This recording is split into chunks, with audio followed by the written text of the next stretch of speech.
প্রিয় শিক্ষার্থীরা, তোমাদেরকে ইতিহাস ক্লাসে স্বাগতম।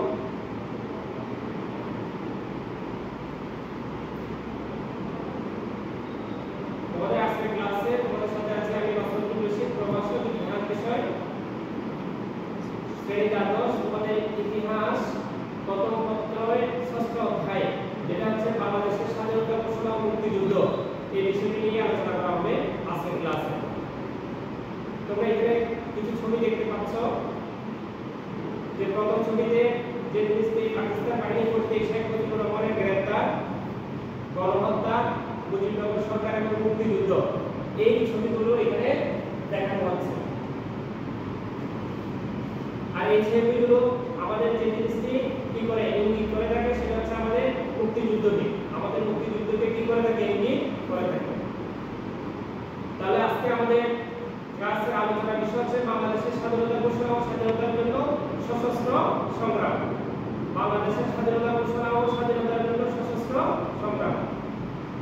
এই পাঠ শেষে তোমরা যে জিনিসটি বলতে পারবে সেটা হচ্ছে বাংলাদেশের স্বাধীনতা ঘোষণার প্রেক্ষাপট বলতে পারবে, পাকিস্তান বাহিনী আগ্রাসনের নির্মমতা বর্ণনা করতে পারবে, মুক্তিযুদ্ধের বিভিন্ন শ্রেণী পেশার মানুষের প্রতিরোধ ও মুজিবনগর সরকারের ভূমিকা ব্যাখ্যা করতে পারবে। স্বাধীনতা ঘোষণার প্রেক্ষাপট দেখো তাৎক্ষণিক।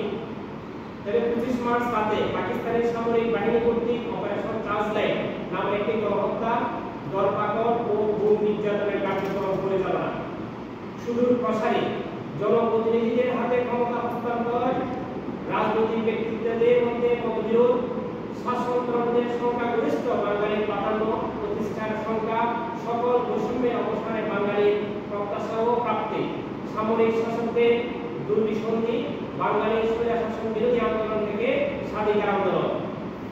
এটা হচ্ছে স্বাধীনতা ঘোষণার একটা আমাদেরকে সামারি, যেটা প্রেক্ষাপট তুলে দেওয়া হলো। তাহলে এখন কাজ রাজনৈতিক সংকট নিরসনে পাকিস্তানের শাসক গোষ্ঠীর সংখ্যাদের পথ বেছে নেওয়ার একটি করে কারণ উল্লেখ করো। পাকিস্তান সামরিক বাহিনী পূর্ব পাকিস্তানে আগ্রাসন পরিচালনা। দেখো পাকিস্তান বাহিনী, সামরিক বাহিনী আমাদের এই বাংলাদেশের উপর তখন তৎকালীন সময়ে পূর্ব পাকিস্তান ছিল, তাদের যে আগ্রাসন তারা কিভাবে পরিচালনা করেছে তার প্রথমটা হচ্ছে অপারেশন ট্রান্সলাইট ও পূর্ব প্রস্তুতি, দ্বিতীয় হচ্ছে বাঙালি নিধন, তৃতীয় হচ্ছে বাঙালি জাতীয়তাবাদ বিকাশে নির্মূলকরণ, 4 নম্বর হচ্ছে শরণার্থী সমস্যা এবং 5 নম্বর হচ্ছে সংখ্যা লঘু সমস্যা। জোড়াই কাজ পাকিস্তানি বাহিনী আগ্রাসনের ফলে বাঙালির মধ্যে বিচ্ছিন্নতাবাদী মনোভাব গড়ে ওঠার দুটি করে কারণ উল্লেখ করো। বাঙালির প্রতিরোধ ও সশস্ত্র সংগ্রাম, আনুষ্ঠানিক প্রতিরোধ, মুজিবনগর সরকার গঠন, মুজিব বাহিনী গঠন, অনানুষ্ঠানিক প্রতিরোধ, কাদেরিয়া বাহিনী বিভিন্নভাবে মুক্তিযোদ্ধাদের সহায়তা করা। এরপরে দেখো বাঙালি প্রতিরোধ ও সশস্ত্র সংগ্রামের মধ্যে বিভিন্ন শ্রেণী পেশার মানুষের স্বাধীনতা সংগ্রামে অংশগ্রহণ। যেমন আমরা দেখতে পাই আমাদের মুক্তিযুদ্ধে ছাত্র সমাজ, নারী সমাজ, শিল্পী, সাহিত্যিক ও বুদ্ধিজীবী, গণমাধ্যম, রাজনৈতিক নেতৃবৃন্দ, সাধারণ জনগণ এরা কি করেছিল, অংশগ্রহণ করেছিল। মুজিবনগর সরকারের নেতৃত্বদানকারী রাজনীতিবিদ, দেখো আমাদের মুজিবনগর সরকারের যে প্রধান যে 4 জন, তোমরা দেখো অস্থায়ী রাষ্ট্রপতি তাজউদ্দিন আহমেদ, নজরুল ইসলাম, তাজউদ্দিন আহমেদ, এইচ.এম. কামরুজ্জামান, মুন্সিরুল আলম, ওনারা কি ছিলেন আমাদের মুজিবনগর সরকারের যে মন্ত্রিসভা রয়েছে সেই মন্ত্রিসভায় ওনারা দায়িত্ব প্রাপ্ত ছিলেন। বাঙালির প্রতিরোধ ও সশস্ত্র সংগ্রামে দেখো মুজিবনগর সরকার গঠন, প্রয়োজনীয়তা, সরকার সার্বভৌমত্ব, গঠন কাঠামো, সদস্য, শপথ গ্রহণ ও আনুষ্ঠানিক যাত্রা, কার্যক্রম, অভ্যন্তরীণ বৈদেশিক মুক্তিযুদ্ধ পরিচালনা, এগুলো হচ্ছে মুজিবনগর সরকার গঠনের প্রয়োজনীয়তা কি ছিল, গঠন কাঠামো কেমন ছিল, কার্যক্রম কেমন ছিল।